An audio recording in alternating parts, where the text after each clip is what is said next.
Your book, A Whole New Ballgame, and I am going to be starting on page 116. Full Court Press. I was at the kitchen counter watching a video when Mom came home, but since I was plugged in, I didn't hear her. So when she touched my shoulder, I jumped and nearly knocked over the water bottle I got at Addie's older brother's bar mitzvah last spring. Nice catch, she said. I flicked out my earbuds. You scared me. I see that. She placed the groceries on the counter by the sink. Do you think you can put some clothes on? I was wearing only my boxers. Why? Because I said so, that's why. I don't need to give you a reason. But there's no one else here. I'm here. She opened the fridge and loaded the vegetables into the bottom drawer. You know I don't like it when you walk around in the house in your underwear. Mom's always telling me to put clothes on around the house, just like she's always telling me to pick up the clothes from my bedroom floor. Just like she's always telling me to not dribble in the kitchen, just like, what are you watching? She asked. I wrapped my ankle around the footrest and swiveled toward her. These wheelchair basketball guys. A wheelchair team played an exhibition here last year. Clifton High? No, my school. That's one tough sport. She pointed the celery at me. Mr. Acevedo posted some items about the project. Have you checked the page? We went over it in class. I shut the laptop. I love how organized he is. I know you do, Mom. Rubrics, checklists, reflection questions, due dates, she said. It's wonderful. If only some of the parents would back off. They're still complaining about Mr. Acevedo? The man's been a teacher for less than a month. Everyone's so quick to hit the testing panic button. I swiveled back and forth. We haven't done any test prep. So I've been informed a number of times. Some of the parents want me to say something, but if I say something, it's not going to be what they want me to say. She closed the fridge. You and Avery are on top of everything? I hope so. I spun off the stool and grabbed an apple from the bag next to the sink. Rinse that off before I took a bite. Never mind. She reached over and picked up a piece of lint from my hair. We're still on for tomorrow night. I nodded. Mom was relocking my hair tomorrow night. We were going to watch a movie while she did. Have you and Avery decided on your topic? We're working on it. Don't take too much longer. You have your conference on Tuesday. I hopped back onto my stool and swiveled around. I know. I was reading through the conference expectations. There are several steps you need to complete. This project is really about process. You do know that. Yes, I know, Mom. You don't want to fall behind on something like this, Rip. I know. She placed the grocery bags in the reusable drawer. You want my advice? You're going to give it anyway, right? Yes, I am. She walked over. I think you should extend an olive branch. What does that mean? I took another bite. It means do something nice. She doesn't deserve it. Honey, it's not a question of whether she deserves it or not.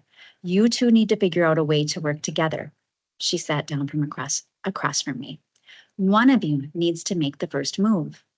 Why does it have to be me? Honey, it's about picking your battles. It's something I tell my students and my teachers all the time. I took another bite, slid off the stool, and faced the compost. For the win, I lined up the apple. Please don't. I took the shot anyway. It landed in the middle of the bin.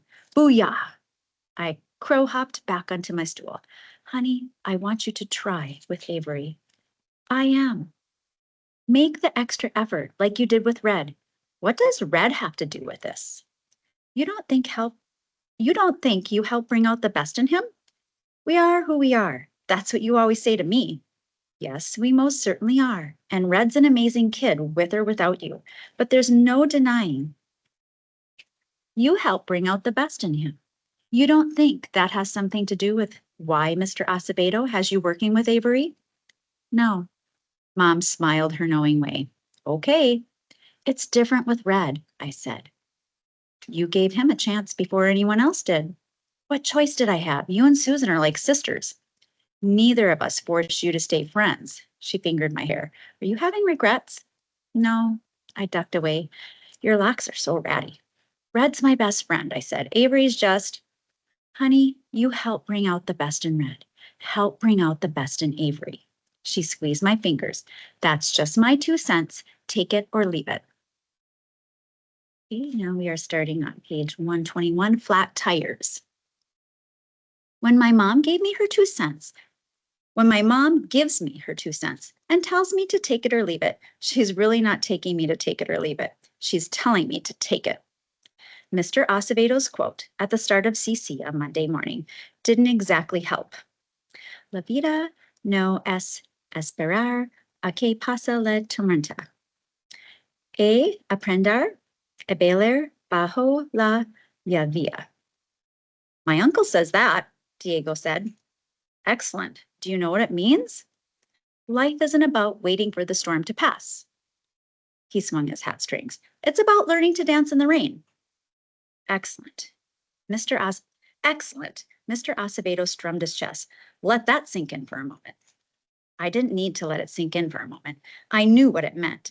It was as if my mom had channeled her 2 cents through some secret educator portal, planted it in Mr. Acevedo's brain, and programmed him to say it.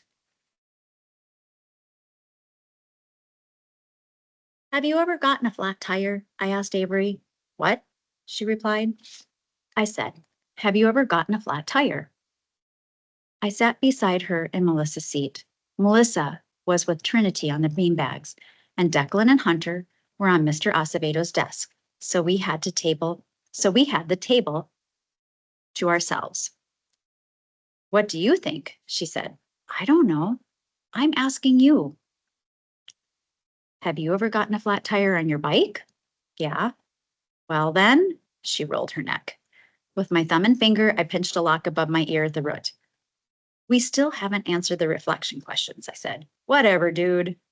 I took the schedule sheet out of my folder. For the conference we need to, I said whatever. I let out a puff.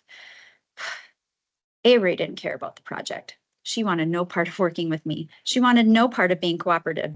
She didn't. First day of school last year, she said softly. I got a flat the first day of school. The first day last year. The first day? The first friggin' day. She squeezed her brakes. I got thumbtacked and had to spend the whole morning in the AP's office. Miss Forrest? With the sock puppets? Avery nodded. Miss Forrest had been the assistant principal at RJE up until this year. Her office had shelves and shelves of these creepy sock puppets. Some of them had eyes that seemed to follow you. Whenever Red walked past her office, he always covered his eyes and moved to the far side of the hallway, even when her door was closed.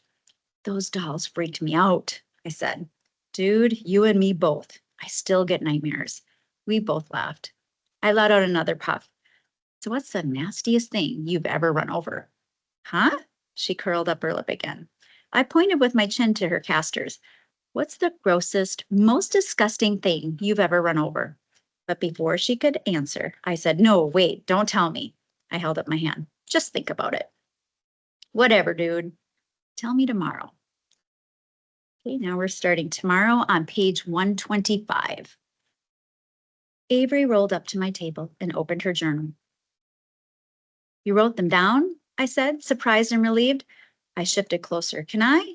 Dude, she yanked away the notebook. Why are you always looking at my journal? It's called privacy. I held up my hands and backed away. She shot me a stare and then slid the notebook onto her lap. Gas stations are nasty. I never get out of the car at gas stations. Why not? Are you going to let me finish? She curled her lip. Even if I have to go, I never get out of the car at gas stations because one time when I did, I rolled in gas and oil. Everything stunk forever. The fumes made you want to puke all the time. Gas and oil. I opened my journal. Can I write this down? Whatever. She turned the page. Tar is nasty. Tar melts. In the city over the summer on hot days, I can't cross the street because the tar sticks to my wheels. Then everything sticks to my wheels. I wrote and wrote and wrote. A few minutes later, my journal looked like the board the other day. So many disgusting things can get stuck to the wheels of a wheelchair. Who knew? Okay, now I'm starting passing and picking on page 128.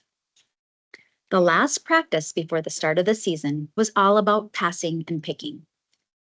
In order to play as a team, Coach Acevedo said, as we huddled at midcourt, we need to know how to pass the ball, and we need to know how to catch the ball.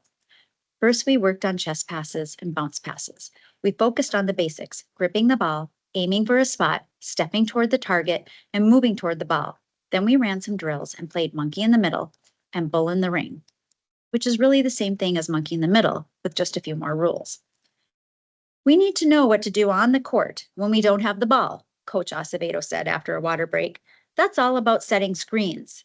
Coach Acevedo explained what a screen was, a blocking move that helped a teammate get open. Next, he showed us how to set a screen by standing up straight and perfectly still with our feet a little more than shoulder width apart and our arms crossed in front. Then he showed us what the person receiving the screen did. Waited for the screen, faked in the opposite direction, and then ran shoulder to shoulder off the screen. That's the key, Coach Acevedo said. Brush your teammate's shoulder. Your defender shouldn't have any room to get around it. Explode off that screen. Explode? Red said. It's an expression, I said. It means run real hard. Got it. Run real hard. We ran through a few pick drills, but by this point, all anyone could think about was the last part of practice, uniforms.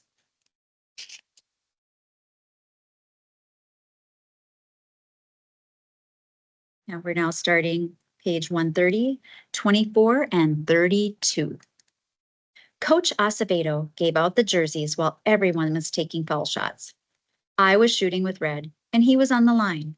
When, with my basketball eyes, I spotted Coach Acevedo heading our way. How's it going over here? He asked. Red's on fire again, I said. He's made 8 in a row. At the stripe, Red was mid-routine. He took 3 low dribbles, spun the ball, looked at the rim, extended his arms, and took the underhanded shot. Swish. 9! I gave him a pound. 9 in a row and 22 for 25, Red grinned. That's 88%. Last time I shot 20 for 25. That's 80%. The time before that, I shot 23 for 25. That's 92%. Blake Daniels is Clifton United's three-throw shooting machine, Coach Acevedo said. Mason Irving's a good free throw shooter too, Red said. So far, he's 13 for 20. That's 65%. He has 5 more shots to go. Last time he shot 14 for 25. That's 65%. The time before that, he shot. You two want your uniforms? Coach Acevedo interrupted. Oh yeah, Red charged over. Did I get number 24? He hopped from foot to foot. Rick Barry wore number 24. Rick Barry shot free throws underhanded.